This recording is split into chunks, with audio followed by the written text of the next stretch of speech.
So if you're in the realm of high leverage trading or even just gambling, you'll know of a strategy that guarantees you a win until it doesn't. The world famous Martingale strategy is a strategy mainly used in two games, roulette and blackjack. But in the world of day trading, it's also seen in binary options, which is currently illegal in America, Forex, stock trading, and for today's video, I'm going to be talking about integrating the Martingale strategy in options trading, specifically 0 day till expiration options contracts on SPY and QQQ. For those that do know the Martingale strategy, you can skip ahead. I'm just going to do a quick explanation on it if you don't know. The Martingale strategy is where you will have a constant bet size. Say you have $100 and you bet $1 and you lose. Your next trade, your next bet will be $2. If you lose that again, your next bet will be $4. So it's a constant recurrence of recouping your losses on the next trade, on the next bet. Now, why is it so much used? Why is it often used in blackjack or roulette? Well, the reward for blackjack and roulette is double your bet size. So you win double or you lose it all. That's basically the strategy of the Martingale system. Used correctly, it requires mainly one thing and one thing only: disciplined risk management. So why can't I use the Martingale strategy in many other places, and why is 0 day till expiration contracts and options a place you can use it? Well, it's because 0 day till expiration contracts are high risk short-term trade. They are very fast fills and they're pretty much almost all liquid, where a small price move in SPY or QQQ can actually equal a 100% move in your contracts. And also, if you can read the markets and you could tell what's coming, you have a pretty good chance of being profitable. So, how to do this in options trading? This is where risk management is everything. This is where people blow their accounts, or people can make the exponential graphs worth of money. 2% starting, 5% starting, or 10% starting. Whichever bet size that you start with is going to be the constant flat rate for your first bet. You're going to do whatever you want with it, but I always like to do, when I do this sort of type of trading, is set your stop loss and set your take profit and literally close your laptop until the trade is executed. So basically, if you win, you will continue doing the lowest bet size, the flat amount. If you lose, that's when you double. So here's a scenario. When you use 2% of your account, you can survive around 6 to 7 trades before your account is depleted. If your strategy is a true 50% win rate, your chances of failing is around 1.56% every day. Why every day?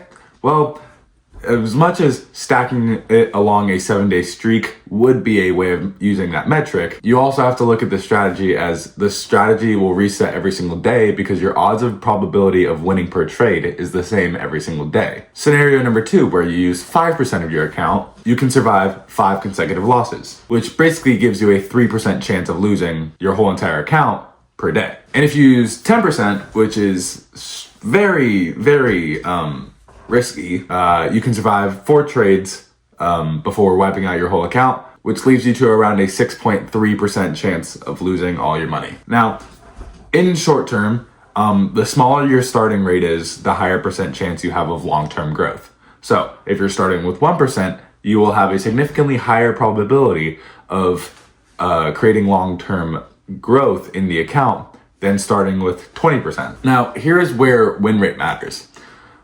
If you were going to use the Martingale strategy, where if your winning trade is 100% and your losing trade is also down 100%, if your strategy is not 50% win rate, you will essentially go broke eventually, no matter what, any slight below. So unless you've back tested this strategy of yours to years and you're below 50%, you have a better chance of being profitable by just flipping a coin and asking Siri, "Hey Siri, calls or puts today?" Now here's the thing about options contracts, is that if you've ever seen an options chain, you will see on 0DT option contracts the lists of prices and columns. It'll look something like this. Now basically what this shows is that you can actually retain the contract value even if stock price has gone up the same and down the same.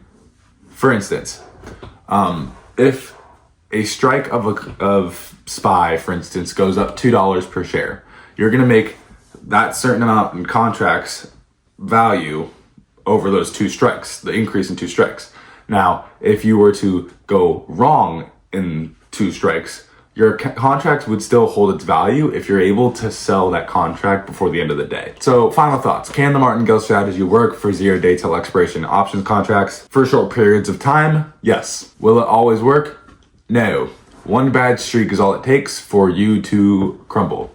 For day trading and going blind into this, the strategy is only used and should be only used for one thing, and that shouldn't be done.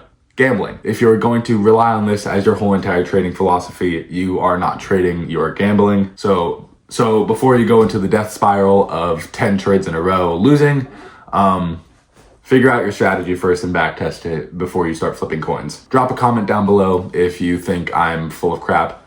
And until then, I'll see you in the next video. Like, subscribe, do whatever the heck you want. Peace.